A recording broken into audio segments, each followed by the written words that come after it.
Hey guys, welcome back to Studopedia. In about a month or so, most of us are going to be back in school or in some virtual variation of it. So I thought of making the next few videos on my channel all about study tips, organizational advice, or any kind of school related videos. So the first in this back to school series is memorization techniques. But before I get into those memorization techniques, I want to clarify that you have to be careful about how you memorize or what you memorize depending on what grade level you're in. What I mean by this is in lower grade levels, it's okay to memorize word for word because on test questions or any kind of exam, all of the questions are going to be word for word, and that kind of memorization will help you get the answer right. But in higher grade levels, you really want to make sure that you understand what you're memorizing so that you can apply it when you see a test question. For instance, in 6th grade, you might see a question that says, what is the powerhouse of the cell? And the answer, with simple memorization, you would be able to say is the mitochondria. In higher grade levels, however, that question would be phrased more like which organelle would be present in a greater concentration in muscle cells. And there, while the answer would still be mitochondria, the explanation or the thought process to get to that answer would be that the mitochondria generates energy for cells and muscle cells need more energy. So that's what I mean when I say you have to understand what you're memorizing. In both cases, the answer was the mitochondria, but the thought process to get to that answer was a lot longer in the higher level courses. And that thought process is only able to be done when you have that understanding of the concept that you have memorized. Now that I've cleared that up, let's get into ways you can memorize faster. The first way you can memorize faster is by creating acronyms. Acronyms are generally more helpful if you're trying to remember something in a sequential order. The example I have for this is actually from world history, and in world history, one of the first things you'll learn is about ancient civilizations. One of these civilizations was Mesopotamia, and this civilization had 3 kingdoms: Sumerians, Akkadians, and Babylonians. So the kingdoms were actually founded in this order, and to memorize this, the acronym was SAB Mesopotamia. Now there's tons more examples of this, and this technique is something I find really useful because it's a lot easier to memorize 3 letters instead of 3 words.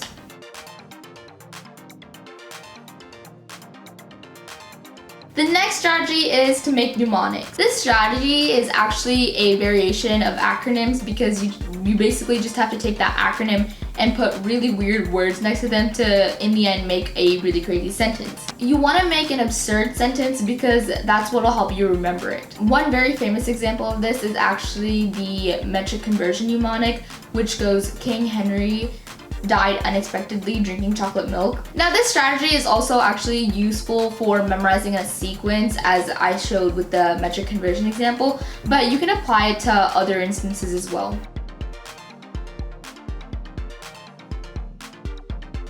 The third way to memorize faster is by creating a song or simply adding a tune to whatever it is you're trying to memorize.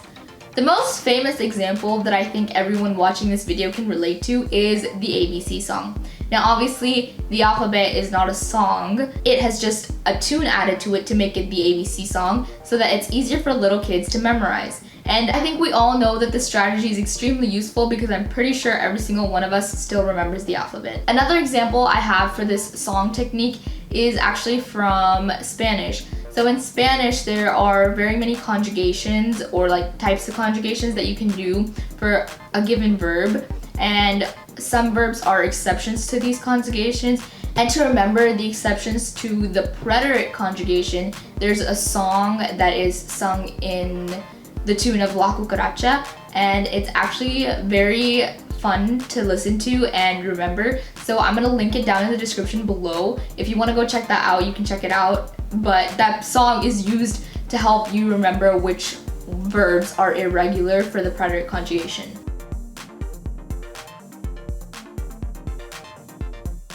Another way to memorize faster is to actually teach others. And I really do recommend this technique for any of those higher level courses because it really shows you how much you have learned or how much you understand of that concept. So I don't really have an example to show you of this technique, but I think the best way you can do this technique is to memorize just one concept or to learn one concept and then go sit next to your parents, go sit next to your sibling, go sit next to a friend no matter who it is, go sit next to someone and teach them that concept. Now, if you have a hard time teaching them the concept, or if you have to stop and think, or if you forget something, then that means you haven't learned that concept completely and you might want to go look over it. However, if you're able to do this with complete fluency and you don't stop anywhere in between, then that means you've learned the concept. Another indicator to see if you truly learned this concept is ask the person that you're teaching this concept to see if they understand. If they understand this concept, that means you have done a good job teaching them, and that means that you have learned the concept. Now also, if you're with a friend, you might want to do a Q&A with each other. Just ask each other questions about that topic and see if you can answer them. Not only is this a good strategy to see if you can answer questions, but it's also a good way to see if you've learned the concept, because creating different questions is a really hard thing to do, and if you can do it with a certain concept, that means you have a very good understanding of that concept.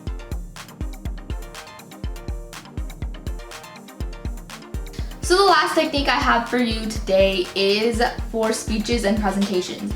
Now, this technique isn't something I love to recommend, and I'll tell you why in a little bit. So with this trick, you definitely need a script because you need to have what you're about to say written out clearly.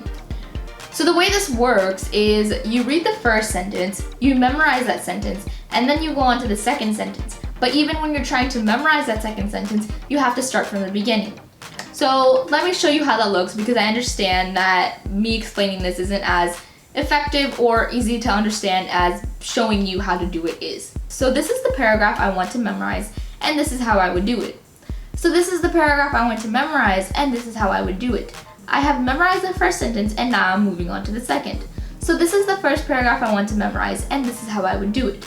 I have memorized the first sentence, and now I'm moving on to the second. I'm going to do this with one more sentence so I can tell you to subscribe to my channel.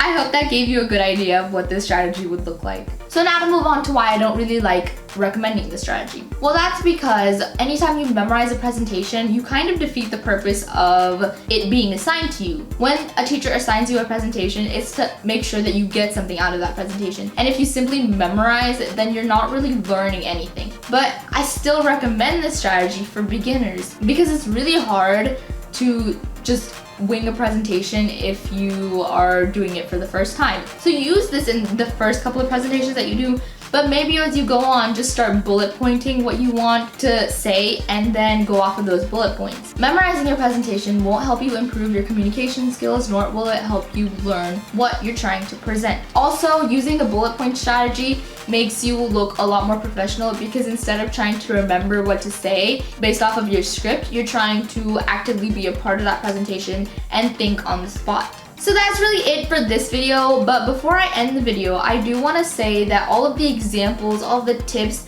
all of the advice I have given to you in this video is something I have learned through experience. Like, for example, the bullet point advice I just gave, that I've learned from Spanish. I stopped memorizing my Spanish presentations and started winging it. That made me more fluent in Spanish, and it made me a more active thinker. It made me capable of having a conversation with someone in Spanish without having to memorize the conversation beforehand. I hope these tips helped you and maybe even made memorizing fun for you. If you did find these tips helpful, please be sure to like, share, and subscribe. Also hit that notification bell to be updated on the next videos I post in this back to school series. That's it for this video, and thank you for watching.